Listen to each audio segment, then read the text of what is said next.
semuanya, selamat datang di podcast kami. Obrolan asik. Lolo, L-nya apaan? Oh iya, apaan ya? Aku asal aja tadi sebut obrolan gitu. L-nya lucu aja gimana? Iya, boleh sih, tapi kita nggak lucu. Gimana dong? Ya apa-apa deh, Udah yang lah penting ya. ada L-nya. Oke deh, kita mulai aja ya podcast kita kali ini. Selamat pagi, siang, sore, ataupun malam. Aku ucapkan dimanapun kalian berada nih. Semoga di hari yang cerah ini, keadaan kalian yang sedang mendengarkan podcast kami sedang baik-baik aja ya. Bener banget, dan pastinya harus tetap semangat ya di hari yang cerah ini. By the way, kita nggak perkenalan dulu nih. Oh ya, kita belum perkenalan ya dari tadi. Oke, maaf ya. Jadi sebelum kita lanjut, kami berdua akan memperkenalkan diri dulu nih. Perkenalkan, nama aku Igusti Swastiti Asri, biasanya dipanggil Asri. Dan kali ini aku ditemanin oleh seorang partner. Silakan memperkenalkan diri. Halo semuanya, perkenalkan nama aku Iwayan Bagus Kusuma Swarsana, biasa dipanggil Bagus dong. Kali ini podcast kita akan membahas tentang apa nih?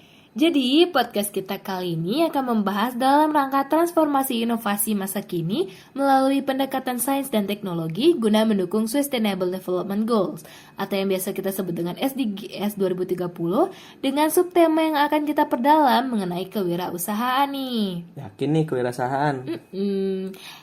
Khususnya sih mengenai UMKM yang ada di Bali ya. Kamu tahu kan apa itu UMKM? Tahu nggak ya? Ngasih tahu nggak nih? Masa nggak tahu sih? Oke, kasih tahu aja deh. UMKM kan kepanjangan dari usaha mikro, kecil, dan menengah. Nah, jadi pengertiannya tuh apa sih kalau udah ada mikro, kecil, dan menengah? Nah, di sini tuh artinya pengusahanya itu adalah perseorangan, nggak ada yang gede-gede tuh sampai cabang-cabang tuh. Terus yang mana di mana pengusahanya ini punya 3 kategori. Yang pertama itu adalah usaha mikro, di mana pengusahanya itu memiliki penghasilan maksimumnya adalah 50 juta. Banyak kan? Baru mikro ya, padahal. Terus lanjut. Terus ada yang kecil nih, kecil guys. Nah, penghasilannya aja udah 50 sampai 300 jutaan. Terus yang paling atas nih, atas dari UMKM ya, menengah. Jadi penghasilannya tuh dimulai dari 300 juta sampai ke atas. Oh, 300 juta. Kirain mah udah triliun ya, itu malah termasuk besar kali ya, bukan menengah lagi. Gimana nih, kamu tertarik nggak buat ikut UMKM? Enggak deh, aku masih mikir-mikir ya, aku skip deh. Lanjut. Oke deh, padahal penghasilannya lumayan loh, nggak ikut. Enggak dulu deh ya, cuman tadi penjelasannya udah benar nih, udah betul. Jadi seperti yang kita tahu juga nih, pandemi sekarang ini banyak memberikan banyak dampak. Misalnya di bidang ekonomi. Jadi semua sektor perekonomian, baik yang berskala besar maupun kecil nih pasti terkena imbasnya. Sektor kecil kayak UMKM pasti gede banget ya dampaknya ya. Kalau adapnya PPKM terus gimana ya jadinya? Mungkin ada berita mungkin atau apa? Iya, pas banget nih. Aku ada berita mengenai sektor retail di Bali semakin tertekan akibat adanya PPKM. Kalau di berita ini dijelaskan dan pasar, pelaku usaha sektor retail di Bali berpotensi kehilangan 15-20% omsetnya. Karena pemerintahan membatasi kembali jam operasionalnya. Itu termasuk gede banget sih ya. Pemerintah membatasi sejumlah tempat usaha nih karena peningkatan kasus COVID-19. Terus ditambah lagi adanya pembatasan kapasitas pengunjung menjadi 25%. Ya, nggak bisa nongki. Bener banget, jadi udah dibatasi jamnya, dibatasi pengunjungnya juga. Pastinya hal ini akan berpengaruh terhadap sektor retailnya. Di Bali sendiri juga mengalami penurunan daya beli masyarakat dan mengurangi konsumsinya. Ini nih nunjukin nih bahwa selama pandemi masyarakat Bali menggunakan simpanan dan tabungannya untuk dikonsumsikan sehari-hari gitu. Uang jajannya gimana nih? Berkurang nggak? Uang jajan sih nggak berkurang ya, cuma nggak bertambah gitu. Biasanya kan bertambah gitu, ini nggak bertambah sama sekali. Gimana? Gitu. Nggak shopping nggak? Nggak bisa shopping gitu. Berarti udah tabungan ikut ya? Iya, imbas nih, imbas karena PPKM ini gitu. Padahal belum mulai UMKM. Udah mulai kan dari kemarin UMKM-nya. Asik. Terus karena itu juga sejumlah tenaga kerja nih diberhentikan, kan udah banyak banget kasusnya diberhentikan. Kasihan ya. Harusnya sih pelaku industri di sektor retail memahami bahwa PPKM ini sebagai langkah yang harus dilakukan untuk menghentikan penyebaran COVID. Jadi hanya saja untuk saat ini nggak bisa dilihat lagi nih pandemi ini dari sisi kesehatan aja. Semoga ada cara atau solusi ya agar roda perekonomian tetap dapat berputar di masa pandemi ini gitu. Gede banget ya tampaknya. Udah banyak nih. Dari gak bisa besar nongki, uang tabungan lah digerogoti. Dari PHK juga ya banyak banget sebenarnya. PHK ya, benar-benar kepake tuh uang tabungannya yang PHK. Terus kayaknya nih gimana ya? Mau kasih solusi nggak? Apa solusi saran gitu ya untuk UMKM dapat bertahan di masa pandemi ini maksudnya. Harus dong aku punya solusi, masa nggak punya? Nah sarannya apaan terus? Oke, solusinya nih, UMKM tuh dapat bertahan loh di situasi pandemi begini. Pertama tuh ada yang namanya taktik pemasaran digital, asik tuh digital. Ya karena seperti kita tahu kan semua ini sekarang ini kita udah mulai masuk ke online digital ya. Kuliahmu online nggak?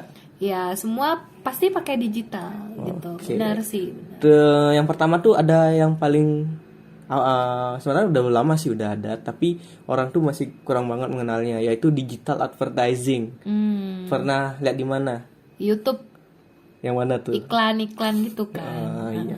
Bener banget iklan-iklan itu. Terus di media sosial apa nih yang bisa kita lakuin? Banyak banget. Biasanya di Instagram tuh kayak swipe up gitu produk mereka kayak gitu.